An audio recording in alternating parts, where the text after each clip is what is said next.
Hi friends, I am VB Kate. Welcome to my channel. Subscribe my channel and share this video to all friends. Today we are going to learn new poem The World is Mine.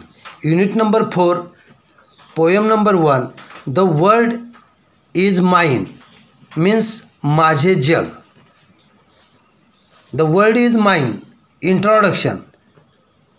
This poem is written by Joy Lowlett Crawford. This is a poem written in free verse. The theme running through the poem is that you must count your blessing, to be grateful for the good things in your life rather than to complain about the things which you think you lack.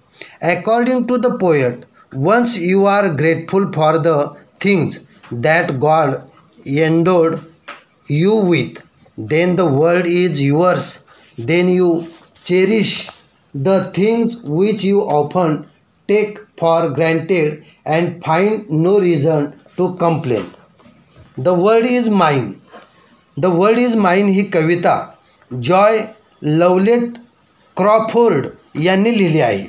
या कवितेत कवयित्रीने आपल्याजवळ जे काही आहे त्याबाबत कृतज्ञता व्यक्त केली असून आनंदायी आयुष्य बहाल करून आल्यावर कृपा केल्याबद्दल देवाचे आभार मानले आहेत.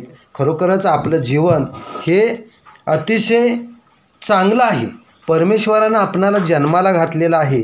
आपल्याला हात आहेत, 2 हात आहेत, पाय आहेत, चांगले डोळे आहेत, सर्व काही आपण इकडून तिकडे प्रवास करतो आहे. त्याबद्दल या ठिकाणी परमेश्वराला त्या ठिकाणी कृतज्ञता व्यक्त करण्याचा प्रयत्न या कवितेतून या कवयित्रीनं केलेला आहे. Today on a bus I saw a lovely girl with a silken hair. I invite her. She seem to guy and I wish I was so fair.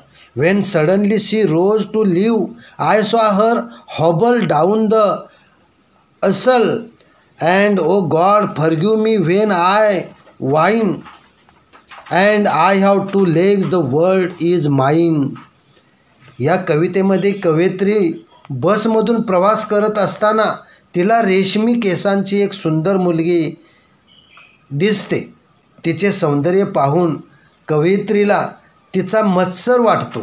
थोड्याच वेळात ती मुलगी उभी राहून लंगडत अडकळत गाडीच्या आसनामधील मार्गिकेतून चालू लागते.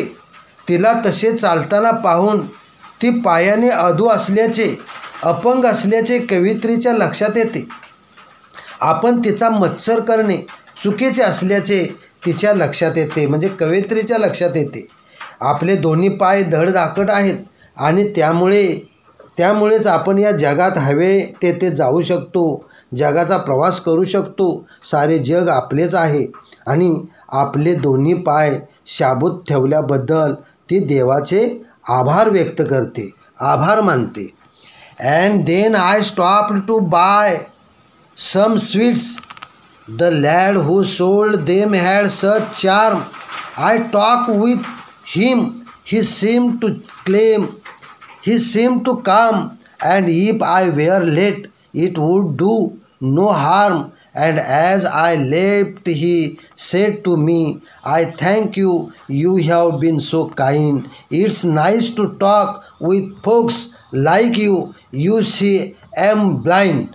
Oh God, forgive me when I whine, and I have 2 eyes, the world is mine.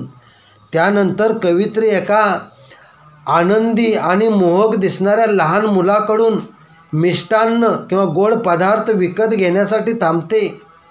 आपल्याला उशीर होतो याचा विचारही मनात न आणता कवयित्री त्या मुलाशी बोलत थांबते. त्याच्यातील लाघवीपणामुळे कवयित्रीला त्याच्याशी बोलतच राहावे असे वाटते. कवयित्री त्याच्याशी बोलली त्याबद्दल तो मुलगा तिचे आभार मानतो. तो अंध असल्यामुळे हे जग पाहू शकत नाही. त्यामुळे कवयित्रीशी बोलल्यावर त्याला खूप छान वाटल्याचेही तो तिला सांगतो. हे ऐकून कवयित्री लहान सहान गोष्टीत आपण करत असलेल्या कुरबुरीबद्दल देवाची माफी मागते परमेश्वराने आपल्याला दृष्टी दिली आहे, आपण हे सुंदर जग पाहू शकतो, त्याबद्दल ती देवाचे आभार मानते. Later, walking down the street, I saw a child with eyes of blue. He stood and watched the others play. It seemed he knew not what to do.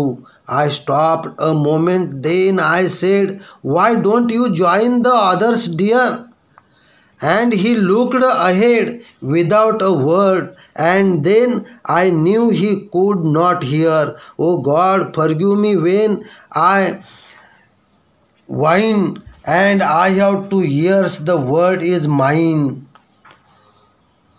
त्यानंतर कवयित्री रस्त्याने चालत जात असताना तिला एका निळ्या डोळ्याचा लहान मुलगा दिसतो. तो इतर मुलांचा खेळ पाहत असतो. कवयित्री त्याला सांगते की तू देखील जाऊन त्या मुलाबरोबर खेळ.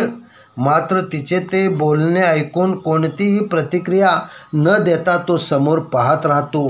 तो बहिरा असल्याचे कवयित्रीच्या लक्षात येते आणि तिला स्वतःच्या तक्रारखोर वागण्याचे वाईट वाटते. आपल्याला श्रवणशक्ती प्रदान केल्याबद्दल ती देवाचे आभार व्यक्त करते.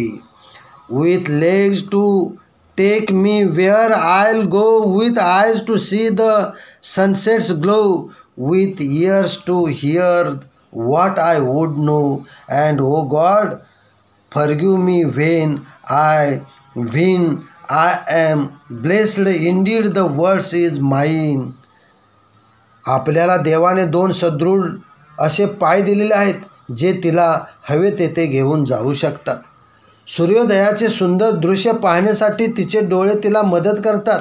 ही सुंदर सृष्टी देवाने बहाल केलेल्या दृष्टीमुळेच आपण पाहू शकतो. देवाने प्रदान केलेल्या श्रवणशक्तीमुळे आपण दोन्ही कानांनी विविध आवाज ऐकू शकतो.